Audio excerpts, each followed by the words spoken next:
Filho e do Espírito Santo. Graças a Deus. Muito bem, nós vamos começar esta madrugada de domingo para segunda, um jejum diferente de todos os outros que nós já fizemos. Será o jejum de Zacarias. E esse jejum não é de alimentos, não é como o jejum de Daniel, que é de distrações. É um jejum de quê? 21 dias sem lamentações. Talvez seja até mais difícil do que o jejum das distrações, do que um jejum de alimentos, porque às vezes a pessoa está tão habituada a se lamentar, a reclamar, a murmurar, que já se tornou um hábito não, uma coisa até natural da parte dela, do comportamento dela. Mas por que nós vamos fazer esse jejum? Qual a importância disso para a nossa vida com Deus? Nós temos o exemplo de Zacarias. Aqui no capítulo 1, no versículo 5, a Bíblia diz assim acerca dele: existiu no tempo de Herodes, rei da Judéia, certo sacerdote chamado Zacarias, da ordem de Abias, e cuja mulher era das filhas de Arão. O seu nome era Isabel. E eram ambos justos perante Deus, andando sem repreensão em todos os mandamentos e preceitos do Senhor. E não tinham filhos, porque Isabel era estéril e ambos eram avançados em idade. Aqui a gente já encontra duas coisas muito importantes sobre o caráter deste casal. Primeiro, que eles eram, no caso ele era sacerdote, e aqui a Bíblia diz que ele era considerado justo diante de Deus, irrepreensível no seu caráter, o que naquela época, nos dias de Jesus, era uma raridade. Quando a gente lê os evangelhos, a gente vê a dor de cabeça que os religiosos daquela época deram ao Senhor Jesus. Como foi difícil para Jesus ganhar a alma dos que eram religiosos. E aqui, numa altura em que os religiosos eram frios, que os religiosos não tinham comunhão com Deus, apenas viviam de ritos, de rituais, de práticas religiosas frias, sem nenhum relacionamento com Deus, nós encontramos no meio de tanta gente fria, no meio de tanta gente vazia, um casal que agradava a quem? A Deus. Então, há uma expressão, há um ditado popular que diz que as pessoas são o resultado do meio em que ela vive. Né? Na psicologia dizem que o homem é fruto ou resultado do meio em que ele vive. Então, se ele é agressivo, é porque ele cresceu num ambiente agressivo e coisa assim parecida. Mas a gente vê que na palavra de Deus isso não é uma realidade.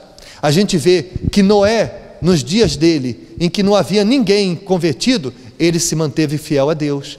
A gente vê que Jó era o único nos seus dias, e falamos dele alguns domingos atrás, que era fiel a Deus, temente a Deus, se desviava do mal, no mundo onde os filhos de Deus daquela época não eram convertidos. Então é possível sim, você que convive com um familiar incrédulo, você que trabalha com pessoas incrédulas, você que ao seu redor só existem pessoas incrédulas, é possível você manter-se fiel a Deus. E não pode usar o fato de você não ter ninguém da mesma fé do seu lado para lhe apoiar, você não pode usar isso como justificativa, porque Zacarias e Isabel, por exemplo, viviam no meio de religiosos que eram pessoas corruptas, eram pessoas infiéis, eram pessoas frias, mas está aqui dizendo que eles eram justos perante Deus, andando sem repreensão em todos os mandamentos e preceitos do Senhor. Amém? E a segunda coisa importante que a gente tem que falar é que eles não tinham filhos. Isabel era estéril. E naquela altura, nós já vimos aqui outros exemplos de Ana, de Raquel, de Sara, mulheres que eram estéreis, e como elas sofriam por causa da sua esterilidade.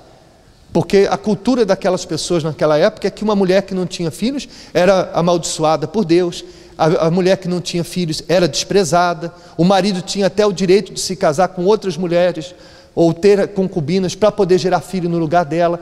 Então, era uma humilhação muito grande que uma mulher passava, que um casal passava quando não podiam ter filhos.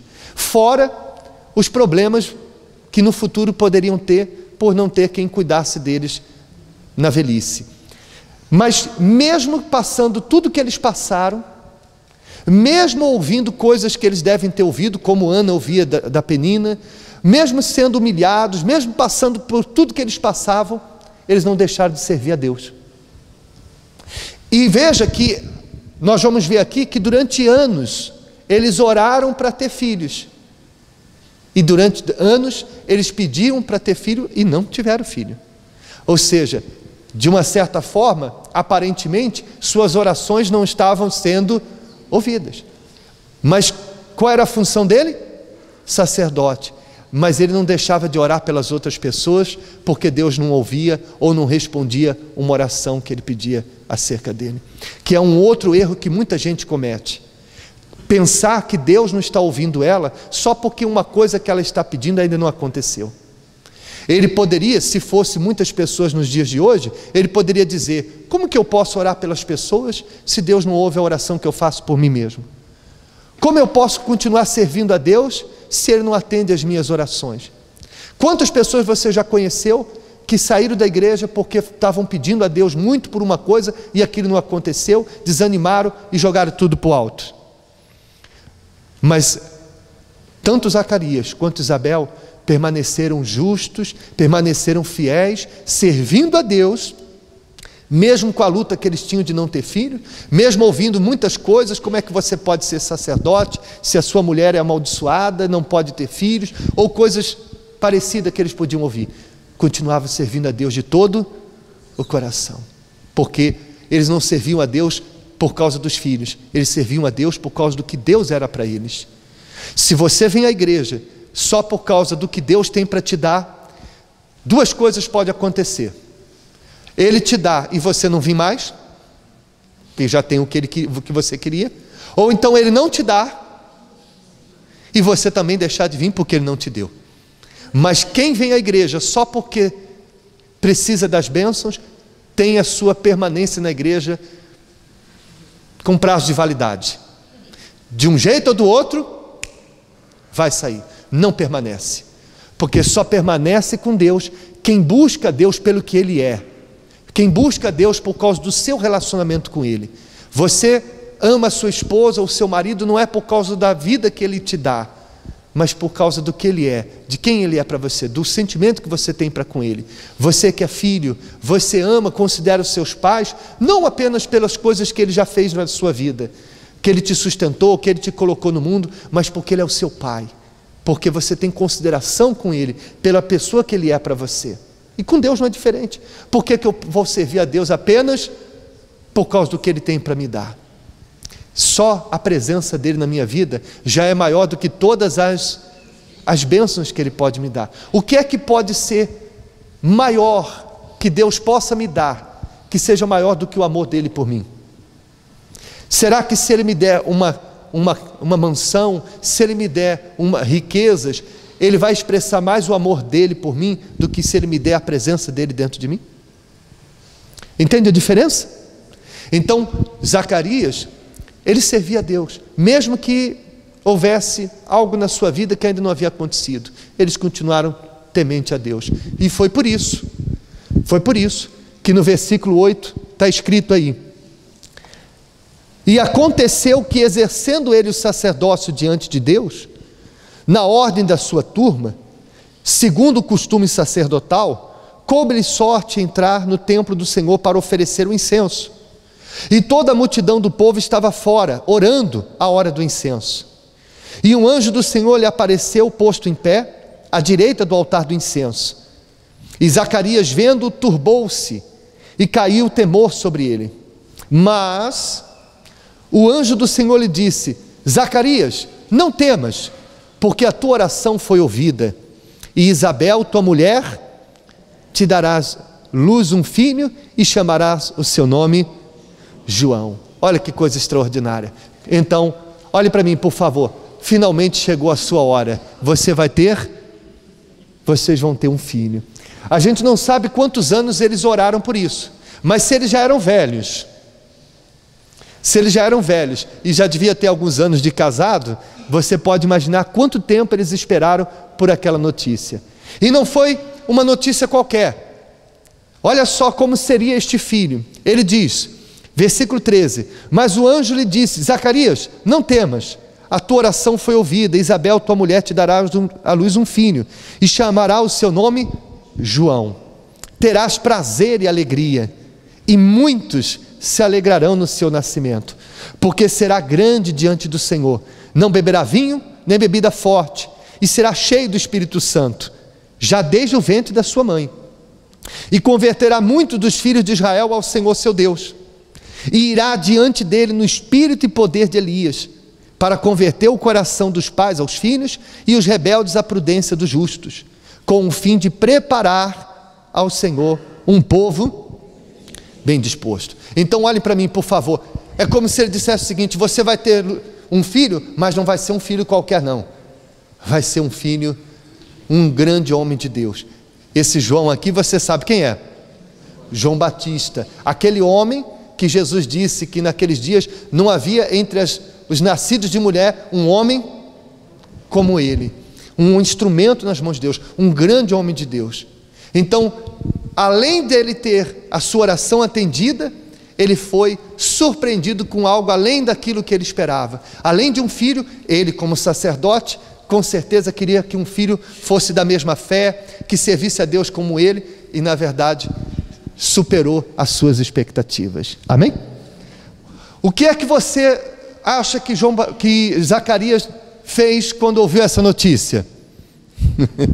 O que é que você diria? Se o anjo dissesse assim: olha, Maria, João, José, aquela oração que você está fazendo há 30 anos foi ouvida, você terá a resposta agora. Qual era a sua reação? Graças a Deus, chegou a minha vez. Não é verdade? Mas chegou a hora da gente falar mal de Zacarias. A gente estava falando bem, mas chegou a hora de falar mal. Qual foi a resposta dele? Versículo 18: disse então Zacarias ao anjo: como saberei isto? Pois já sou velho e minha mulher avançada em idade. Olha só, ele estragou tudo. O Bispo Macedo falou essa semana na mensagem: se você não tem nada de bom para falar, é melhor ficar calado. E essa orientação caria muito bem para Zacarias aqui nesse momento, não é verdade? Mas infelizmente ele expressou o que estava dentro dele. Como? Veja só que interessante, ele estava orando por aquilo, e quando aquilo aconteceu, ele duvidou. Então, quando uma pessoa pergunta, quando ela faz um comentário como esse, por que ela desagrada a Deus? Por que isso atrapalha o relacionamento dela com Deus? Eu estava explicando para as pessoas aqui hoje. Imagine, por exemplo, qual é o nome da senhora? Dona Maria. Imagine que a Dona Maria, ela é uma pessoa reformada, e com a sua reforma ela não está conseguindo pagar uma dívida que ela tem de 5.000 euros. Eu não consigo, eu pago a renda ou eu pago a dívida, não consigo. Aí vem uma outra pessoa aposentada como ela, Dona Odete, ou Maria, né? Fique calma, hoje ainda eu pago a sua dívida. Ela vai perguntar o quê? Como? Como você vai pagar a minha dívida se você ganha como eu e não tem condições para pagar? Não é verdade? Sim ou não? Agora vamos pensar o seguinte: imagine que uma pessoa rica, falei o nome de uma pessoa muito rica, o Elon Musk, ou vamos falar o Cristiano Ronaldo, que todo mundo aqui conhece. Não é? É mais fácil para todo mundo entender. Se eu falar o Elon Musk, as pessoas mais idosas às vezes não sabem. Vamos imaginar o Cristiano Ronaldo. Aí ele chega: Dona Maria, o que se passa? Eu tenho uma dívida de 5.000, eu não sei o que eu faço. Aí ele diz assim para ela: hoje ainda eu pago a sua dívida. Ela vai perguntar? Ela vai dizer como? Por que não? Que é 5 mil para ele? Está entendendo, sim ou não? Então, imagine, quando eu pergunto para Deus: como, meu Deus, eu vou me casar, se eu já tenho essa idade? Se quando era mais novo eu não conseguia ninguém? Imagine agora, com meus cabelos brancos, com a idade que eu tenho, quem vai me querer? Como o Senhor vai fazer isso? Está entendendo, sim ou não? Imagine a pessoa que ela diz assim: como eu vou receber o Espírito Santo se eu sou uma pessoa tão falha, tão pecadora? Como se alguém recebesse o Espírito Santo por ser perfeito, por merecimento. Mas a pessoa pergunta: como eu vou receber o Espírito Santo? Como que eu vou conseguir prosperar se eu não tenho documento, se eu não tenho estudo? Então essas lamentações, essas murmurações, essas palavras bloqueiam a fé, atrapalham a ação de Deus na vida da pessoa, porque está escrito: sem fé é impossível agradar a Deus. E não só, a Bíblia fala sobre o poder das palavras. Eu vou colocar aqui para você ler no ecrã, no livro de Provérbios, capítulo 18, versículo 21, a Bíblia diz: a morte e a vida estão no poder da língua, aquele que a ama comerá do seu fruto. Então há poder nas nossas palavras. Se a pessoa ficar sempre dizendo: eu nunca vou ser isso, eu nunca vou conseguir, eu nunca vou mudar, essas palavras acabam tendo influência na vida delas. É como o Bispo Macedo costuma sempre dar o exemplo, né? Quando você está com uma dor, se você fica quieto, né, você até esquece que está com dor.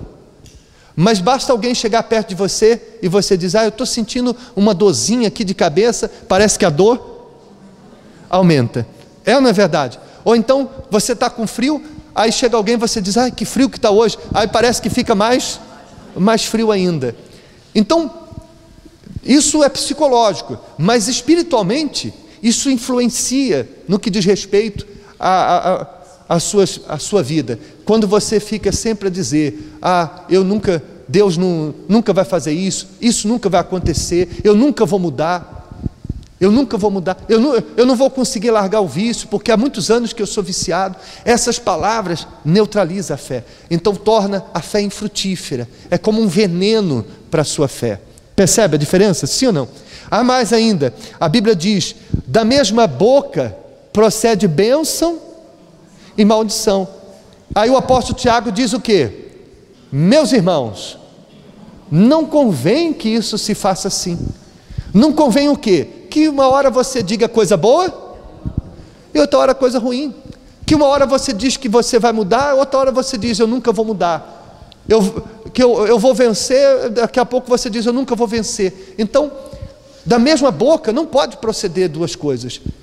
O que nós temos que fazer é habituar a repreender as palavras negativas, não falar coisas que possam atrapalhar a nossa fé e deixar apenas a nossa boca como um instrumento de bênçãos. Usar as nossas palavras como poder para abençoar. Quando perguntarem do seu filho que é incrédulo: e o seu filho? Pela minha fé vai ser um grande homem de Deus. Amém? Porque há pessoas que a gente pergunta: então, dona Maria, como é que está o seu esposo? Meu marido é um incrédulo, um perturbado. Meu marido é um endemoniado. Como que um dia ele vai se converter se essas palavras, se ela falar isso para mim, imagine o que ela não deve falar para outras pessoas. Percebe, sim ou não? Então, sem perceber, o diabo está se aproveitando disso. É o que disse lá o apóstolo Paulo em Efésios 4. Ele diz: não deis lugar ao diabo. Isso é lugar para o diabo agir. Isso é permissão para o mal fazer cumprir essa palavra na sua vida. Então o que nós temos que fazer é repreender. E foi isso que Deus fez de uma certa forma com Zacarias, meio que à força. Mas olha só qual foi a consequência. Versículo 19, quando Zacarias perguntou: como? Se eu já sou velho. Versículo 19, respondendo o anjo, disse-lhe: eu sou Gabriel, que assisto diante de Deus. Em outras palavras, você sabe com quem você está falando? Imagine você Só existem 2 anjos na Bíblia que a Bíblia fala o nome deles. Existem mais anjos, milhares, talvez milhões, nós não sabemos. Mas só há 2 que a Bíblia chama: Gabriel e Miguel. E quando eles vieram, foram sempre para anunciar coisas grandes, extraordinárias. E aí vai Zacarias e vira para Gabriel e diz: como? Então ele ouviu Gabriel dizendo assim: você sabe com quem você está falando? Eu sou Gabriel e assisto diante de Deus, e fui enviado a falar-te e dar-te essas alegres novas. E eis que ficarás mudo e não poderás falar até o dia em que estas coisas aconteçam, porquanto não crestes nas minhas palavras, que a seu tempo se hão de cumprir. E então diz a Bíblia que Zacarias ficou o quê? Mudo. E por que Deus fez isso? Com certeza, para que ele não estragasse os planos de Deus, que era fazer com que João Batista nascesse e preparasse o caminho do Senhor Jesus. E aí você pode ler depois no restante da história, lá no capítulo 1, a partir do versículo 57, 9 meses depois, quando a criança nasceu, perguntaram: como vai ser o nome? Aí a mãe disse: João. Aí perguntaram: mas você não tem ninguém na família que chama João? Como João? Por que João? Aí perguntaram para Zacarias, e como ele não podia falar, ele pediu uma tabuinha e escreveu: ele se chamará João. E aí quando eles disseram: ah, será João? Então aí a boca dele abriu-se. Então só voltou a falar quando se cumpriu. E é isso que nós vamos fazer durante 21 dias, repreender as palavras negativas. É claro que principalmente quem já está muito habituado vai escapar. Daqui a pouco, mal acabou a reunião, você já... Mas você vai lembrar logo: não, peraí, eu tenho que mudar. E nesses 21 dias, o objetivo é chegar no fim desses 21 dias com você diferente, com você mais forte, com você com uma fé mais firmada, com você com uma boca como um instrumento para lhe abençoar e não para lhe amaldiçoar. Amém, pessoal? Porque é isso que nós vamos fazer. Quando Zacarias ouviu a notícia, o que ele deveria fazer? Diz aí a Bíblia: em tudo dai graças, porque esta é a vontade de Deus em Cristo Jesus para convosco. Então, ao invés de reclamar, o que nós vamos fazer? Dar graças a Deus. Agora, aqui é importante você entender uma coisa. Quando o apóstolo Paulo disse, lá em Tessalonicenses 5,18, em tudo dai graças, ele não disse por tudo dai graças. Ele disse em tudo dai graças. São 2 coisas completamente diferentes.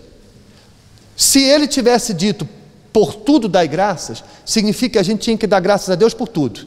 Ah, eu estou doente, graças a Deus que eu estou doente. O marido saiu de casa, graças a Deus que o marido saiu de casa, né? Ah, fui mandado embora, graças a Deus que eu fui mandado embora. Faz sentido? Não faria sentido. Mas se ele tivesse dito por tudo dai graças, faria sentido.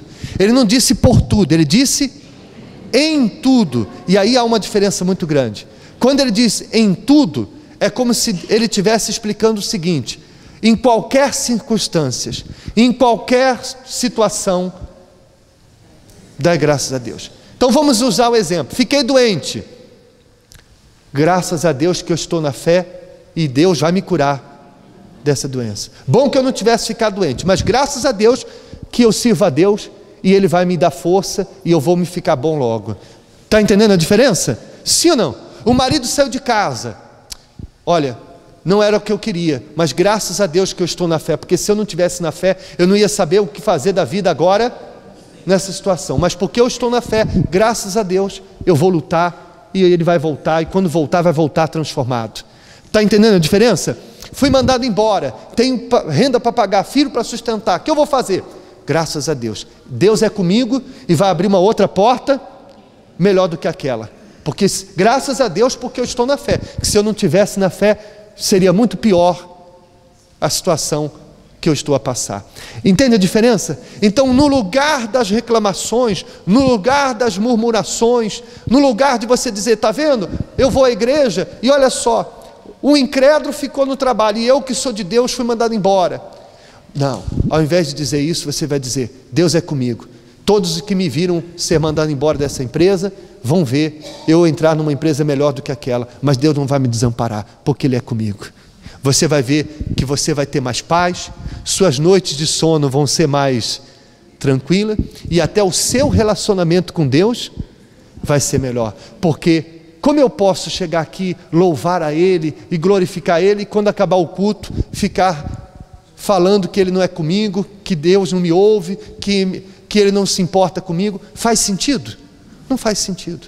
Então vamos praticar isso e você vai ver como você vai ser muito mais forte a partir de agora. Amém?